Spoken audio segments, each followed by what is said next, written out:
I made a video about this whole story, I think it was a year ago, but the video was like almost 30 minutes long and people were interested about the story, and the only thing was they didn't want to watch the whole video. I figured why not make a condensed version of the video and give you guys a little insight on what my life was like before I started YouTube. When I first fell in love, I was in the 8th grade. Her name, which I tried to refrain from using it in the last video, but now it's out there, people know. Her name is Sasha. It's funny, like when I think back on it, how when I first met her, when I first saw her, I thought nothing of her. In the most non-mean way I could possibly say that. I was in the 7th grade, and I just got back from summer vacation and we went back to school, and she was the new girl along with a few other people. It was only maybe about, I think, 3 or 4 of them, and the teacher knowing that we've all been in the same school for a long time, she only had the new people introduce themselves. So when Sasha goes up, I don't even pay any attention to her. I think I didn't even know her name until a few days after the first day of school. So I paid no attention to her. I think while she was talking, I just completely shut her off and was continuing to talk with my friend, about my summer and how, I had fun, this, that. And yeah, so I always laugh at that. I thought how when I first saw her, I could not even imagine that the journey we took would occur, So fast forward, we became friends, and then became friends, and it was like over a year that we were friends, and we became close friends that we could talk to each other about anything. As a matter of fact, I even think she talked to me about boys. But it didn't really hit me until around 8th grade. Like the middle, not the middle, I'm not going to say the middle. Around the beginning, close to Christmas break, 8th grade. And that was like one of the hardest things I felt like I had to... That was like one of the hardest things I've ever said or admitted, was my feelings towards her. And I did it in the in the best way you could possibly do it as a guy, and that's as anyone. You know how you do that, well, what if you have a friend who likes a friend but doesn't know how to say it? I did that kind of thing, and she ended up having feelings for me too, and so it worked out.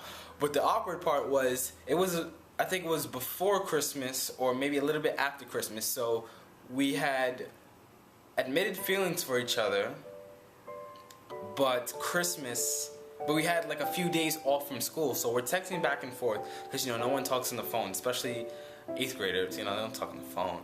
So we're texting back and forth, now we're on a different level of friendship. Now it's I like you friendship. And as a matter of fact, I didn't say I liked her. I think I told her I loved her, and I did. But like I said, it was on a whole different level now that we're talking. And when we got back to school, she was always late to school, first of all, always late. When we got back to school, it was so awkward, like the first couple of minutes. Like when she walked in, first of all, I was like staring at the door, waiting for her to walk in because I was like so nervous. And when she finally walked in, she got in trouble or a little, yelled at by our teacher because she was so mean. And she sat in my row. And she sat a couple seats behind me, so she had to walk past me. And I don't think I looked at her. I don't think I did. I don't remember looking at her. And it was so funny. And sooner or later we ended up talking and communicating, face to face and talking, and continuing on with what we were talking about through texting and how we felt about each other. And then I asked her out. I can't remember when I did. I'm so sorry. It was like 6 years ago. I asked her out, and she said yes. And so we were dating, and it's so funny. I was so young, but I felt that relationship was the most genuine out of anyone that I ever talked to or semi-dated or kind of dated. Since then, I feel like that was the most genuine relationship I've ever been in, because we saw each other every day.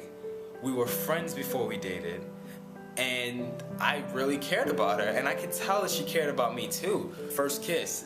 I don't know if she wants me to say this, but I don't care. It's my video. First kiss was in the coat closet of our homeroom, and I only kissed her once. Only once in the whole time that we've known each other, the whole time that we dated, the whole time we had feelings for each other. Only kissed her once. And when I think back at it, it really isn't significant to kiss her. You know, like I felt like she knew how I felt, so there was no need for a kiss, even though I was so nervous. When I kissed her, it was fine. It was just a little, you know, peck. I was I hope it was okay. I don't know, but to me it was fine. It meant a lot, and that was like the highlight of like the month, was that kiss. But yeah, it's I don't know. I hope it was okay. But we knew what school we were going to. She, at the time, she was going to an art school for violin, and I was going to Cardinal Hayes High School, which was the school I graduated from. There's a vlog of it. I'll put the link in the description. So we were going our separate ways, and we kind of didn't even talk about it. We didn't talk about what we were gonna do, how we were gonna settle the problem. First of all, I was 13. My mom was not trying to hear anything about a girlfriend. Her mom either was not trying to hear anything about a boyfriend. So us seeing each other outside of school was almost not even an option. So and come to find out, that was the reason why she broke up with me. She ends up breaking up with me. But me, being 13 years old, I didn't know why. I had no idea. It was so unexpected. I was shocked as hell. I went into like this deep depression. I didn't know what I did wrong, but I knew I did something wrong. That was my thing. I don't know what I did wrong, but I did something wrong, and I'm a horrible person. This, that.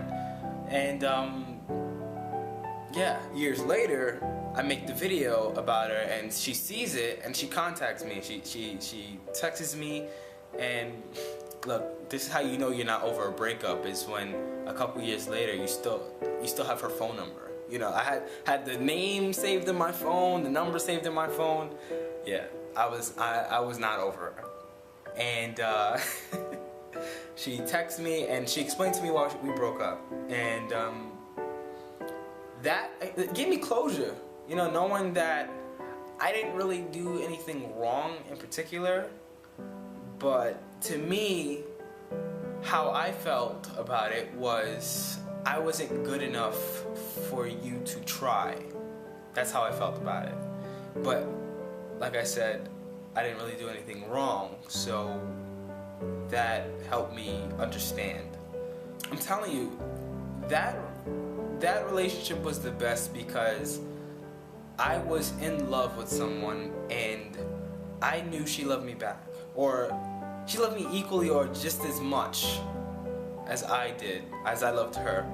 And I don't think you can ever want anything else. We still, you know, occasionally we text, we talk. Someone asked me, because they know her, like we're friends from back then, and they asked me, if Sasha came up to you today and, you know, wanted you back, what would you do? Would you say yes, or would you say no, or would you think about it?